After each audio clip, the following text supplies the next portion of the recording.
Good evening everyone. अभी भी आवाज थोड़ी कमी आई है। Good evening everyone. Very good. तो मेरा नाम प्रमोद जैन है और मैं आपको कोशिश करूंगा हंसाने की। अल्टीमेटली तो आप पे डिपेंड करेगा कि आप हंसेंगे कि नहीं हंसेंगे। देखो, ये जो लाइफ है हमारी, we all know this life that we have is extremely precious. ये जो हमारा जीवन है बहुत कीमती है, इतना कीमती है कि हम उसको प्राइस टैग नहीं लगा सकते। And the only way to live this life is to live in happiness all the time. Yes और नो? और मेरे एक्सपीरियंस में अगर लाइफ को अच्छी तरह से जीना है, फुलफिलिंग लाइफ जीनी है, तो we need only two things. And what those two things are? Those two things are, number one is ability to deal with people।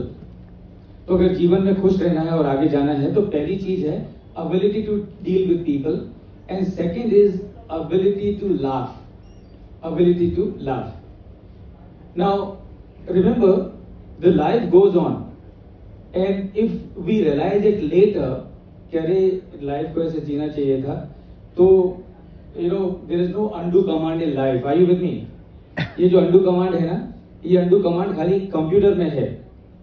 Life में ऐसी कोई अंडू कमांड नहीं है।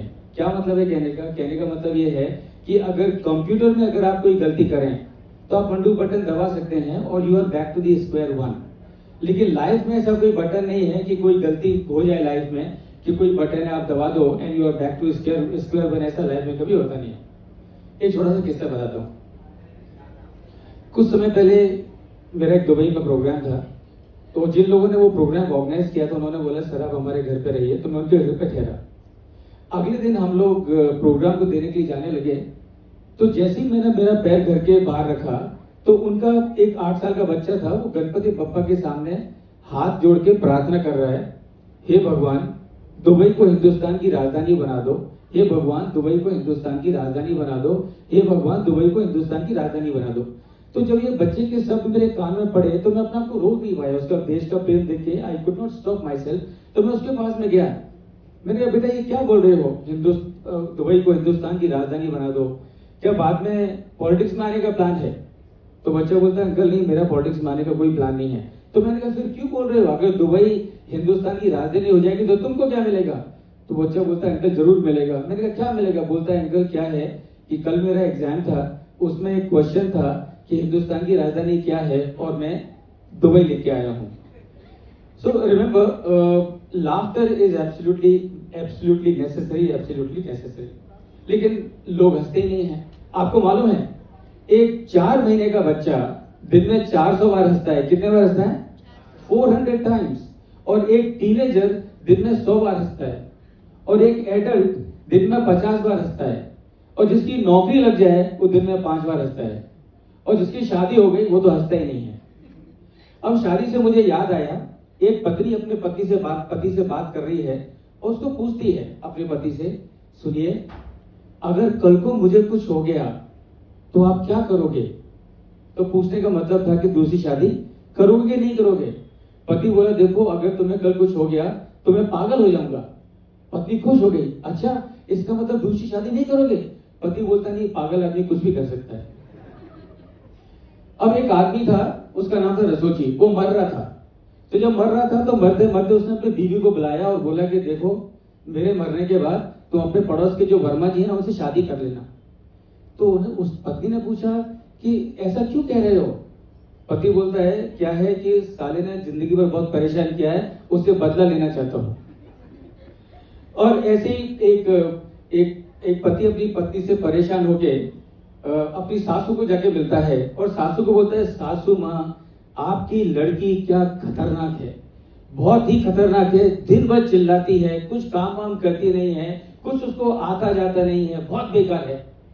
तो सास बोलती है हाँ बेटा सही कह रहे हो, इसलिए हमको उसके लिए अच्छा लड़का नहीं मिला। अब देखिए हमें लाइफ में जैसा हमने कहा कि ability to deal with people आना चाहिए, और ability to deal with people के लिए जरूरी है कि हमको मालूम हो कि हमको किस तरह के लोग लाइफ में मिलते हैं। तो मैं आपको बताता हूं कि किस तरह के लोग हमको लाइफ में मिलते हैं। हमको लाइफ में मिलते हैं लोग जो होते हैं KKKMNW, KKMNW का क्या मतलब है? KKMNW का मतलब है कुछ का कुछ मतलब निकालने वाले। अब वर्मा जी, मिसेस वर्मा वर्मा जी को बोलती हैं, देखिए वर्मा जी, अपने पड़ोसी शर्मा जी को जब भी ऑफिस से बाहर जाते, ऑफिस के लिए जाते हैं, तो मिसेस शर्मा को कितने प्रेम से किस करके जाते हैं, आप ऐसा क्यों नहीं करते? मिस्टर वर्मा बोलते हैं, मैं तो कर लूं, पर मिसेस वर्मा बुरा तो नहीं मानेंगी। कुछ का कुछ मतलब निकालने वाले। जज ने अजय से पूछा, अजय तुमने अपने दोस्त विजय को जहर देके क्यों मार डाला? विजय बोलता है, मी लॉर्ड, गर्मी के दिन थे, जून का महीना था। विजय घर पर आया और बोला, यार कुछ ऐसा पिला कि पूरा शरीर ठंडा हो जाए। कुछ का कुछ मतलब निकालने वाले। We meet people who are HNS type. HNS का क्या मतलब है? HNS का मतलब है हम नहीं सुधरेंगे। मेरा एक दोस्त है रसोची, वो हलवाई की दुकान पे गया और उसने हलवाई को बोला, एक्सक्यूज मी, 1 लीटर जलेबी बोतल में डाल के दे दो। तो हलवाई को कुछ अजीब लगा। हलवाई ने कहा, रसोची क्या बोल रहे हो, ये आपको बोलना चाहिए 1 किलो जलेबी पैक करके दे दो। तो रसोची ने कहा ठीक है। तो Rasochi again said the same thing. Rasochi says, excuse me, 1 litre jalebi बोतल में डाल के दे दो। हलवाई ने कहा, देखो रसोची, फिर से आप गलती कर रहे हो, आपको बोलना चाहिए कि 1 किलो जलेबी बॉक्स में पैक करके दे दो। तो रसोची ने कहा ठीक है। And रसोची again said the same thing कि 1 लीटर जलेबी बोतल में डाल के दे दो। तो हलवाई थक गया, उसने कहा, रसोची एक काम करो, आप मेरी जगह पे आके बैठो, मैं आपकी जगह कस्टमर बन के आता हूँ और मैं आपको बताऊंगा कि कैसे बोलना चाहिए। तो रसोची जाके बैठ गया हलवाई की दुकान पे, एंड दी हलवाई कम्स एज ए कस्टमर। और हलवाई आके बोलता है, एक्सक्यूज मी, 1 किलो जलेबी। इससे पहले हलवाई कुछ और बोलता, रसोची बोलता है, बोतल लेके आए हो। HNS टाइप, यानी कि हम नहीं सुधरेंगे। हमको लोग मिलते हैं नहले पे दहला टाइप। नहले पे दहला का क्या मतलब है? नहले पे दहला का मतलब है कि एक बार क्या हुआ, एक चोर एक घर में चोरी करने के लिए घुसा और रात का समय था। जो जो सामान उसको दिखाई दिया, उसने सारा सामान पैक किया, एक कपड़े में बांधा और चुपचाप से निकलने लगा। और जैसे वो निकलने लगा, गलती से उसका एक पैर एक बर्तन से टकराया, बर्तन की आवाज हुई और बर्तन की आवाज सुन के घर की जो मालकिन थी वो जग गई और उसने जग के चोर को पकड़ा और दबोच के उसके ऊपर चढ़ के बैठ गई। तो मालकिन थोड़ी मजबूत थी और उसने वो चोर के ऊपर चढ़ के बैठ गई और अपने बेटे से बोलती है, बेटा जल्दी से जा, पुलिस को बुला के लेके आ। बेटा थोड़ा टाइम लगाता है तो माँ बोलती है, बेटा जल्दी जा, जल्दी से पुलिस को बुला के लेके आ। बेटा और टाइम लगाता है तो माँ बोलती है, जल्दी जा, जल्दी से पुलिस को बुला के लेके आ। बेटा बोलता है, माँ चप्पल नहीं मिल रही है। तो नीचे से चोर बोलता है, बेटा चप्पल मेरी पहन जा, पर जल्दी से पुलिस को बुला के लेके आ, मेरा दम निकल रहा है। सो नहले पे दहला सा।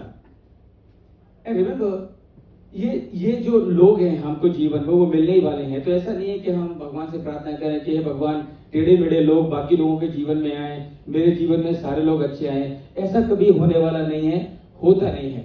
तो हमको क्या चाहिए? हमको चाहिए कि हम लोगों को डील करें तरीके से। और कैसे डील करें तरीके से, उसके 3 टिप्स मैं आपको देता हूं।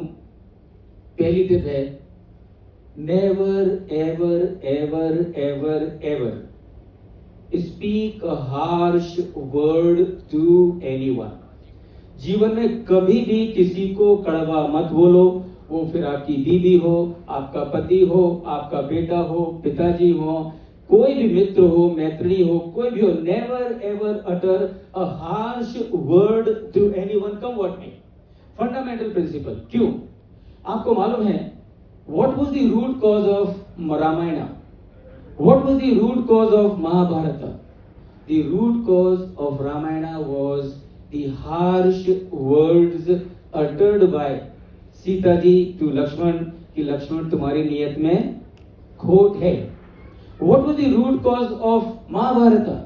The Mahabharata root cause was Draupadi ने दुर्योधन को कहा, जब द्रौपदी ने दुर्योधन को तालाब में गिरते हुए देखा तो द्रौपदी जोर से हंसी और हंस के बोली, अंधे का बेटा अंधा। And that is how the Ramayana happened and that is how the Mahabharata happened. So the first principle is never ever utter a harsh word to anyone, come what may. पूरी दुनिया इधर से उधर हो जाए तो किसी को कड़वा शब्द बोलना ही नहीं है।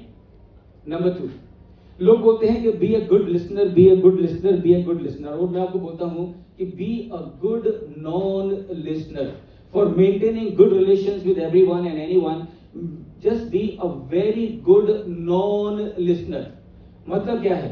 मतलब ये है कि वो सुनो जो कि आपको सुनना चाहिए और जो आपको नहीं सुनना चाहिए उसको मत सुनो. Meaning what? मीनिंग अगर लक्ष्मण ने सीता जी की बात को ना सुना होता तो फिर रामायण नहीं होती. अगर दुर्योधन ने द्रौपदी की बात को ना सुना होता तो महाभारत नहीं होती. So the second tip is be a good non listener. लेकिन हम क्या करते हैं? हम क्या करते हैं? हम जो सुनना चाहिए उसको तो नहीं सुनते और जो नहीं सुनना चाहिए उसको पहले सुनते हैं. The third thing is, Kabir ji का एक दोहा है. कबीर जी ने कहा, ऐसी वाणी बोलिए मन का आपा खोए. ऐसी वाणी बोलिए मन का आपा खोए, औरों को शीतल करे आपो शीतल होए. लेकिन हम क्या करते हैं? हम बोलते हैं ऐसी वाणी बोलिए जम के झगड़ा होए, पर ऐसे से मत बोलिए जो तुमसे तगड़ा होए. And finally have a good sense of humour. Have a good sense of humour. And let me tell you, अगर आप पीछे मुड़ के देखेंगे लाइफ में तो आपको मालूम पड़ेगा कि जीवन में कितनी बार आप समस्याओं से घिरे. And how did you come out of those problems?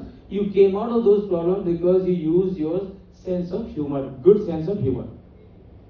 मेरा दोस्त है रसोची मर के ऊपर गया तो यमराज ने उसको देखा और चित्रगुप्त से कहा, चित्रगुप्त रसोची आए हैं, इनका अकाउंट देखो और जैसा भी इन्होंने किया होगा उसके हिसाब से इनका निपटारा करेंगे. चित्रगुप्त ने रसोची का अकाउंट देखा एंड चित्रगुप्त वॉज अगस्त. क्यों? क्योंकि रसोची ने अपने जीवन में ना तो कोई अच्छा काम किया था और ना कोई बुरा काम किया था. तो Chitragupta came running to Yamraj, महाराज प्रॉब्लम हो गया, प्रॉब्लम महाराज प्रॉब्लम. तो यमराज ने कहा, बोलो क्या प्रॉब्लम है? चित्रगुप्त ने बताया, महाराज ये जो रसोची है इसने कुछ अच्छा काम नहीं किया, बुरा काम नहीं किया, तो इसका डिसाइड करना मुश्किल है. तो यमराज ने रसोची को बोला, रसोची ना तो तुमने अच्छा काम किया है, क्योंकि अच्छा काम नहीं किया इसलिए तुमको स्वर्ग नहीं भेज सकते, और तुमने कुछ गलत काम भी नहीं किया इसलिए तुमको नरक भी नहीं भेज सकते, और वापस भेजने का सिस्टम नहीं है. तो एक काम करते हैं, मैं तुमसे 3 सवाल पूछूंगा, अगर तुमने उन तीनों सवालों के सही आंसर दे दिए तो मैं भेज दूंगा तुमको स्वर्ग, और अगर तुमने एक भी सवाल का गलत आंसर दिया तो मैं तुमको भेज दूंगा नरक. रसोची ने बोला, महाराज आपको जो पूछना है पूछिए, मैं स्वर्ग भी जाने को तैयार हूं, नरक भी जाने को तैयार हूं, नीचे जाने की बात मत करिए, वहां मामला बहुत खराब है आज की तारीख में. तो यमराज को लगा कि ये आदमी को तो पक्का नरक ही भेजना चाहिए. तो यमराज ने पूछा, okay Rasochi, here is my first question, tell me how many days in a week start with letter T. हफ्ते के ऐसे कौन से 2 दिन हैं जो टी से स्टार्ट होते हैं? हम सभी को मालूम है, क्या है वो? Number 1 and Thursday. रसोजी बोला, Maharaj it is very simple, the 2 days of a week that start with T is today and tomorrow. Yamraj ने सिर पकड़ लिया एंड यमराज ने सोचा कि बात तो सही है, तो I can't really argue with him. So he said okay alright. Yamraj ने सोचा अभी तो 2 सवाल हैं, वहां पकड़ लूंगा इसको. फिर यमराज ने पूछा, रसोजी बताओ, here is the second question, how many seconds are there in a year. एक साल में कितने सेकंड होते हैं? यमराज ने सोचा, साल यानी कि 12 महीने, महीने यानी कि 30 दिन, दिन यानी कि 24 घंटे, घंटे यानी कि 60 मिनट, मिनट यानी कि 60 सेकंड. अब एग्जैक्टली साल में कितने सेकंड होते हैं ये बताने के लिए रसोची को लगेगा कैलकुलेटर, वो इसके पास में है नहीं. Now he will give me a wrong answer, मैं उसको पैक करके सीधा नरक भेज दूंगा. रसोची ने 1 सेकंड सोचा और बोला, Maharaj it's very simple, there are 12 seconds in a year. Yamraj says, what? 12 seconds in a year? How? Rasuchi said, sir, January 2nd, February 2nd, March 2nd, April 2nd, May 2nd, बाकी का गिन लो. अब तो यमराज के माथे पे पसीना. Yamraj was under tension. फिर यमराज ने सोचा कोई बात नहीं, अभी तो एक सवाल और है, अब मैं इसको इतना डिफिकल्ट सवाल पूछूंगा कि ये चित्त हो जाएगा चारों खाने। तो यमराज ने कहा ठीक है रसोजी बताओ व्हाट इज दिस। रसोजी ने गौर से देखा और बोला sir this is Wednesday. Yamraj says what, this is Wednesday, how it is Wednesday. Rasoji बोला sir Sunday, Monday, Tuesday, Wednesday. Yamraj ने कहा रसोजी तुम एक काम करो, तुम स्वर्ग ही जाओ, वहां पर लोगों को एंटरटेनमेंट की ज्यादा जरूरत है। So this is how our sense of humour takes us out of all kinds of problems in life. So remember number 1, this life is extremely precious. ये जीवन बहुत कीमती है और इसको मस्ती के साथ जीना है, आनंद के साथ जीना है, उत्सव के साथ जीना है। और क्या चाहिए? 2 चीजें चाहिए, एक to deal with the people and number 2 laugh at your hearts content always. Thank you.